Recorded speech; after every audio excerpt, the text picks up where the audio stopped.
Namaskar. Prayers for your and your family members' safety and health. In this video lesson, we will continue with chapter number 15, Economic Development. This is the second video lesson related to chapter 15, class 10th, Social Science. Let us start this lesson by understanding the difference between economic activities and non-economic activities. What are economic activities? Economic activities are any such activity aimed at earning money. Economic activity means earning or even spending money for the exchange of commodities or services. If we try to understand this concept with examples, then activities of a farmer. The farmer buys the seeds, grows it in the field, and when he buys the seeds from the market, he has to pay money in exchange of the seeds that he gets. In the same way, when his crop is ready, he sells this crop in the market and earns money. So there is an exchange of crops with the money here. So any such activity where money is involved can be called an economic activity. Other examples of economic activities can be a businessman doing his business, or a teacher providing the services, educational services to the school, and in exchange of his or her services, the teacher gets the salary. So this also is an economic activity. So economic activity is in simple terms any such activity where there is exchange of money. As against this, non-economic activities are such activities where money is not involved.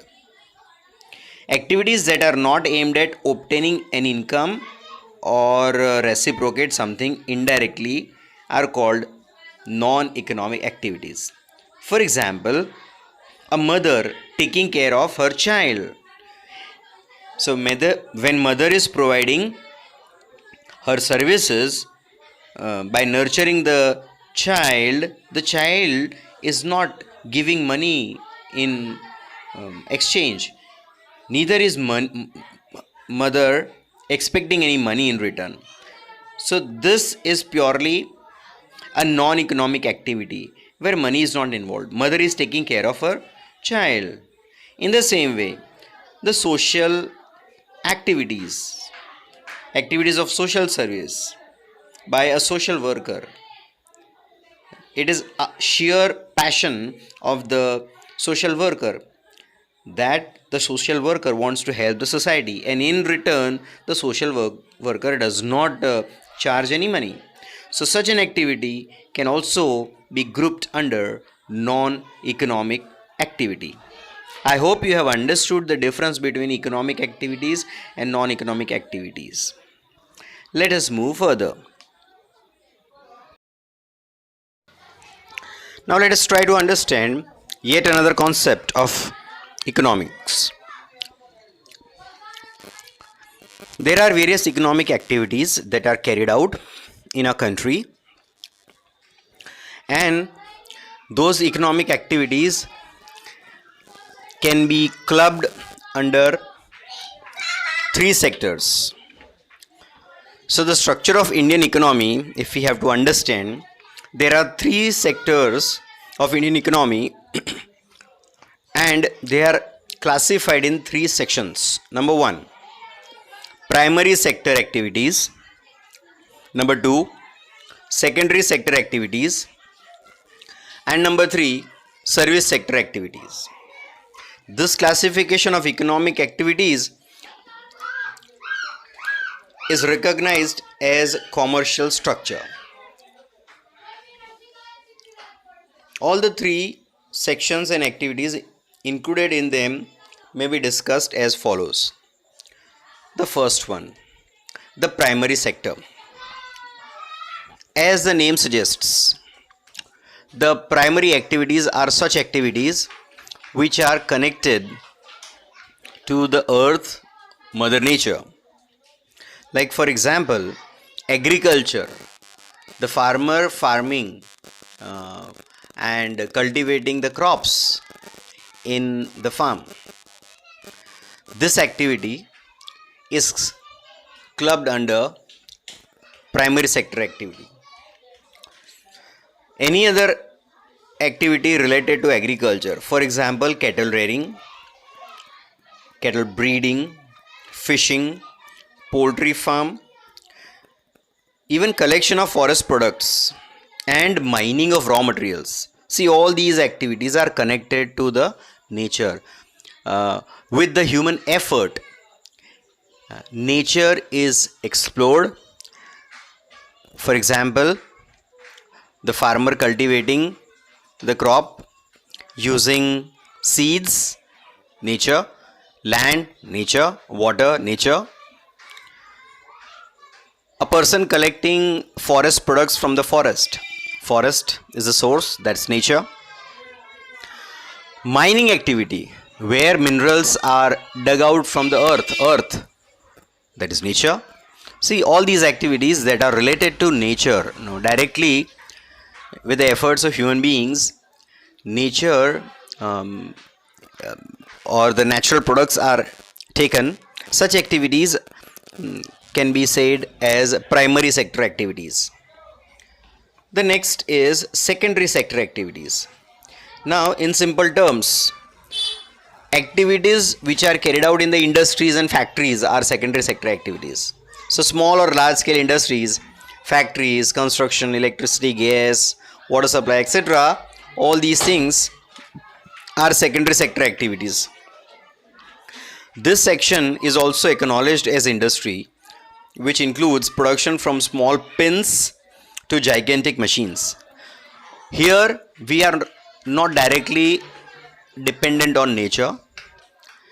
Here, for the production, the secondary sector activities are related to or dependent on the primary sector activities. For example, let us take the atta making industry, or you can say a pin making industry or a fan making industry. See, all these industries rely on the primary activities. For example, if the atta industry has to make the atta using the machine, the businessman the entrepreneur has to buy the wheat from the farmer, and cultivation of wheat is a primary sector activity, and the entrepreneur buys the wheat in bulk, and in the industry grinds it into the flour. In the same way, let us say a fan industry, the ceiling fan industry. So the ceiling fan is made with various materials like copper or aluminium or plastic. So all these things, like for example, aluminium. So aluminium is got from the mines. So mining activity is primary sector activity, but manufacturing of fans is a secondary sector activity. So I hope you have understood the difference between primary sector activities and secondary sector activities. The third is the service sector. Different types of services are included in this section. Services like trade, communication, travel, maybe using the airways or waterways, the educational services, health services, banking services, insurance service, tourism, entertainment. All these activities are found under service sector. There is no production here, or there is no dependence on nature. For example, banking industry. So the banking industry helps the primary and the secondary sector activities. Insurance is also another service sector. So the officials or the professionals associated to the service sector uh, gives the services of various kind, like for example doctor giving the services of medicine health, a teacher providing the services of education. So education, banking, insurance, health, communication, all these things are service sector activities. Normally the primary sector dominates in the developing countries. We have seen in the features of developing economy that the major source of income or the major activity is agriculture, and the agriculture is a primary sector activity. So in developing nations, primary sector activities has a big share, and in developed nations there are industries. The industrial revolution also happened in developed countries, or you can say that because of industrial revolution the countries became developed very quickly. The most in employment generation and national income, in developing countries employment generation and national income comes from the primary sector activities. However, as there is rise in economic development, significance of primary sector decreases in comparison to secondary and service sector, and importance of industrial and service sector increases. So when a country is on the path of development, it is still developing, the major share is that of primary sector activities. But then there are other activities, there are factories, there are big companies, there are service providers, and the economy of that country starts booming up. There is an increase in the economic activities, and therefore there is a lot of earning, and so the national income goes high, and therefore the countries start becoming developed. Okay, the development speed of development increases. Let us turn to yet another concept of economics, that is factors of production. Production is done with the help of natural resources and labor.